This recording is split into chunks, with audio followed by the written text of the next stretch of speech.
Hey everyone, I'm here with Joshua Turchin, and he is a composer, Broadway alum, singer, and actor, and a very good example of what it means to be a multi-hyphenate person.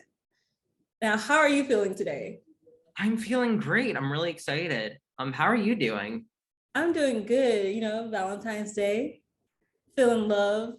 Yeah, CVS was all out of chocolate. That's cool. I'm allergic, so I'm okay. Oh no. I take teddy bears, cupcakes, vanilla, and I'm happy. It reminds me of that, the TikTok where it's just like, girls don't want flowers for Valentine's Day. Oh, I remember that TikTok. And I'm just like, I'll take flowers. I just don't want roses, but thank you. Yeah, it feels really weird that because of TikTok, trends feel like they happened like 10 years ago, but in reality, they literally happened like 3 months ago. Yeah, it's crazy how especially like the trends who will start and stop and then come back. Oh yeah, yeah. What was the trend that did that? I think it was like called like the best friend trend.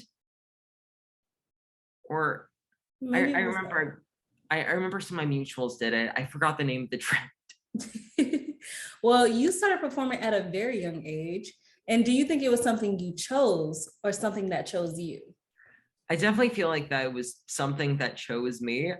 Ever since I was like really young, I would pull myself onto the piano and just attempt to play. I mean, I was like one at the time, so baby hands couldn't do more than just press two notes at the same time.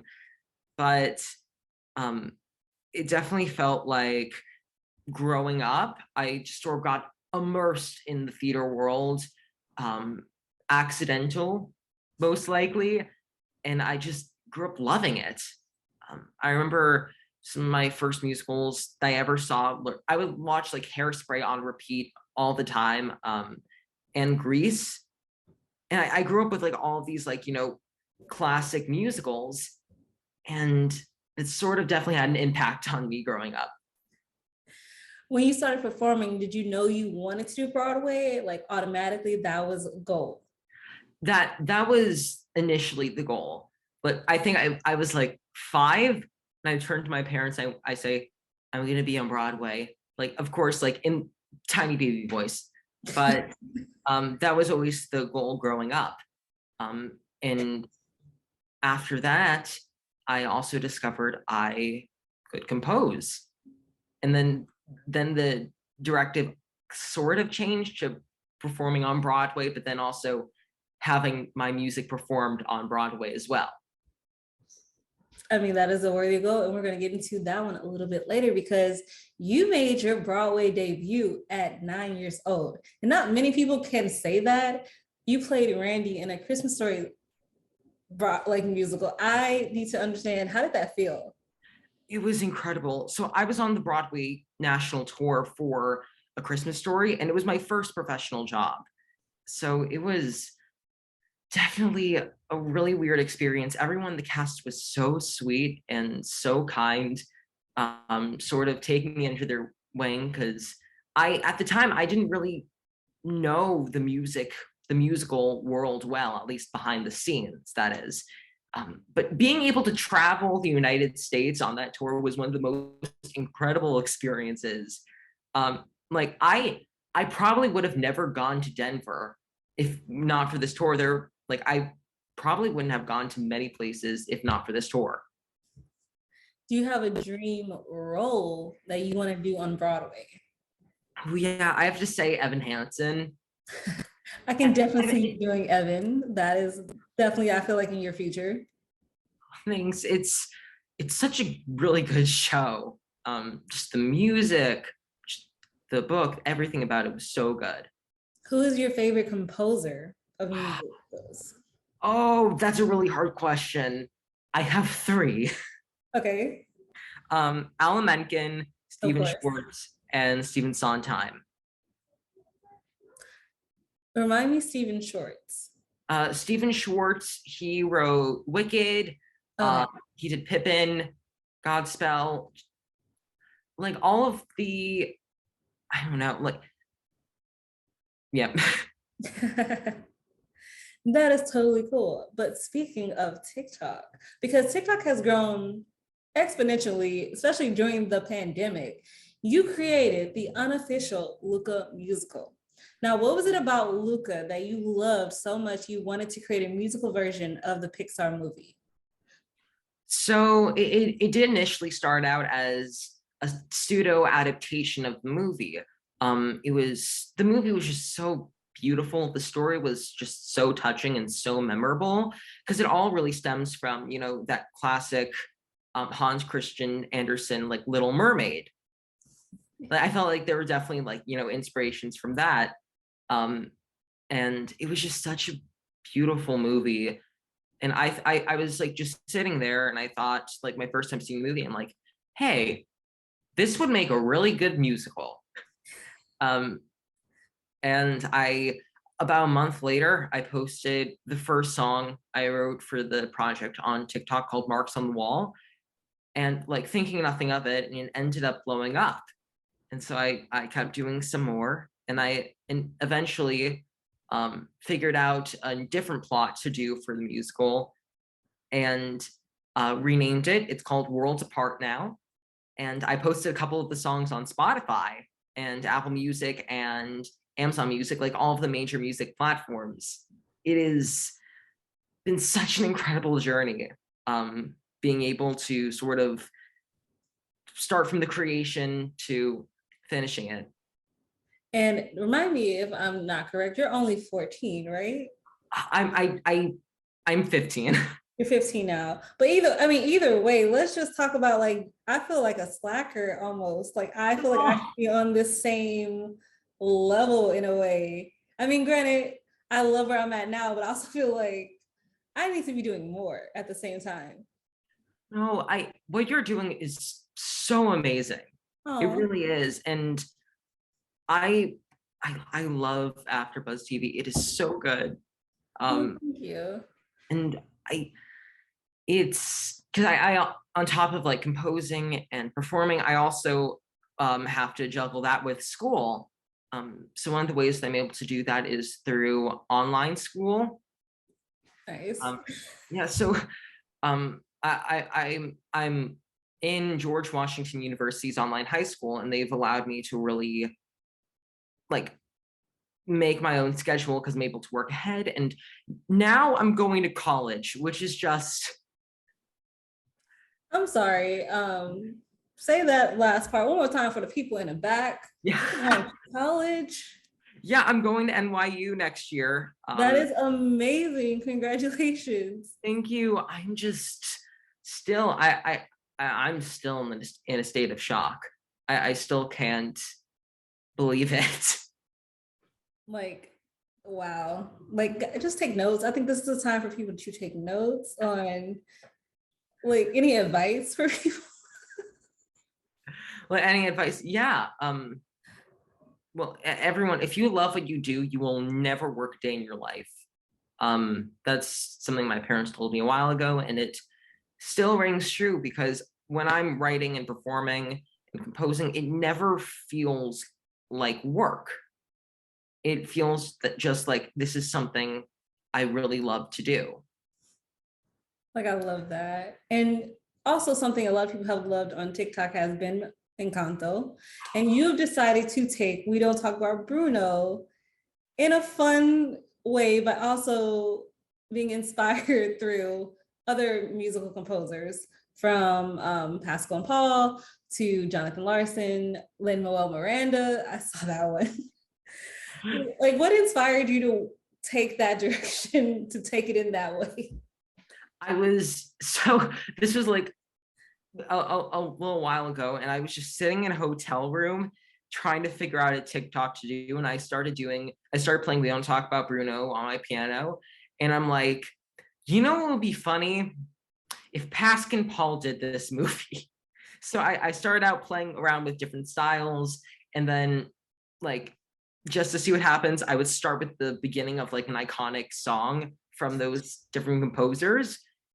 And eventually I thought, hey, I'll just post this on TikTok for fun. And it ended up doing really well. So I just kept releasing more. My favorite one the one that like went really, really viral was the one with Encanto written by Lin-Manuel. Because although Lin-Manuel wrote Encanto, he didn't write it in like the more hip hop rap style of Hamilton. Right. So I sort of blended those two. But my favorite one has to be Sondheim. The Sondheim patter songs are just the best to write with and work with. Have you met him yet? I'm curious. I have not. I think he passed away in Oh, November. he did. That took me Yeah. out. Oh wow. Here's the thing. I was supposed to meet him like 2 years ago when I was in Forbidden Broadway, the next generation off Broadway. He was supposed to come to the show, but unfortunately he wasn't able to go to the show. So I wasn't able to meet him. I still can't believe he's gone. That's why it took me out. I was just like, it actually, like, I remember watching the YouTube celebration for Sondheim they did. Yeah. Bernadette Peters. For his 90th. Just doing what she does at 73 and being amazing while she does it. Wow, that just hurt my heart a little bit. I hurt my own self. Okay. Yeah, it still feels unreal. I had just gotten back from a show when I heard that he passed away. And I was just in a state of shock. Like I couldn't believe it. And I do think that, I believe he was writing another musical, but I think he finished it. So maybe we can get like one more Sondheim musical. I'm down. I'm here for it. I mean, and you've also created something yourself. You created the Early Night Show, which is a variety comedy show that you created, produced, everything. Now, what inspired that? So before the pandemic, I did the Early Night Show live as just a way to get some Broadway guests onto the cabaret stage and some of my friends who were also Broadway actors on with me. And it was so much fun. And we were going to do another one before Broadway shut down, but then Broadway shut down and everyone was out of work. So trying to figure out what to do on March 13th, I thought, hey, you know what we're gonna do? We're gonna take this online. It could be really fun and provide some work to people who are currently out. And we can also raise some money for the Actors Fund. And we actually just passed our 100th episode. Congratulations. Thank you. That is any milestone. That is a huge one. Yeah, it's just, it's still unbelievable, but also I feel really happy that it's still going, but also really sad that the pandemic has lasted this long for us to do this, past 100. But thankfully we're getting back to work because we're all getting vaxxed. And yeah, I just got my booster like 2 weeks ago. So I'm really excited, and just being able to bring back live theater and hopefully do the Early Night Show live again will be great. Yeah, my friend has one here in LA. It's called Swinging with the Mouse, and it's like jazz versions of all these amazing, like mostly Disney songs, but also just musicals or for Christmas, things like that. And the first time we were back was like November of last year, or October, September. It was like the first time we were all back in the theater space. And it was so surreal. Like you just wanted to hug everybody, because there's like no better feeling than live theater. Yeah, I do think I did an Early Night Show episode with Swinging with the Mouse. Oh, that's awesome. I need to check that out. It is, just being able to continue the show though has been such a great experience. And do you have a favorite guest? Oh, I can't choose. I had LAURA BENATI on. Nice. She is so amazing. Who else I have on? I just had a lot of Broadway people. And do you know the show The Other Josh Cohen? I've heard of it, yes. I had the writer on the show and we did a song from the show. It was so much fun. And I'm really excited to hopefully keep the Early Night Show going, online or off. I'm down for either. And if you want to do one here in LA, let a girl know, she will show up. Yeah, I think we were trying to plan something like an early night show to do here. I'm down. Let's do it. Yeah. And before we get out of here, what did you learn about yourself during the pandemic? What did it teach you? It taught me to not take the little things for granted. Like being able to go into the studio and have a piano and be able to play. Like not, it was really hard because just being able to see your friends was not possible during the time, and not being able to perform live and theater as well. So it definitely taught me not to take the little things for granted. And any new projects you're working on that you can Yeah. share? Yeah. So I'm actually going to be on the new season of Marvelous Mrs. Maisel. Of I'm course. really excited. Like, okay, wait, stop the press. We're gonna stop the press. How was it? Like, I'm so curious. I don't know if I can say anything. It is coming out this month though. So I'm really excited because I can't say my part, but being able to work with everyone in the show, they're all so nice. And um, it was shot at, I know I can't say where it was shot. I can't say where it was shot at yet. Um, I can't say it's coming out. The new season I'm on is coming out this month. Okay. Did anybody give you any advice? Like any of the, veterans, I Yeah. would say, give you any advice while you're working on the scenes? Yeah. Do not, this was like, we weren't going to, but I think their biggest piece of advice was don't take any pictures on set and post them. Because we weren't going to post them. But yeah, that was the biggest advice. But everyone was so nice. And we did it like last year. It was shot like, I think it was shot like exactly a year ago. That feels so weird. Time is passing by so fast. Yeah, it's one of those things where you need to start appreciating the days because the years are short. Yep. I heard that somewhere and I was just like, wow.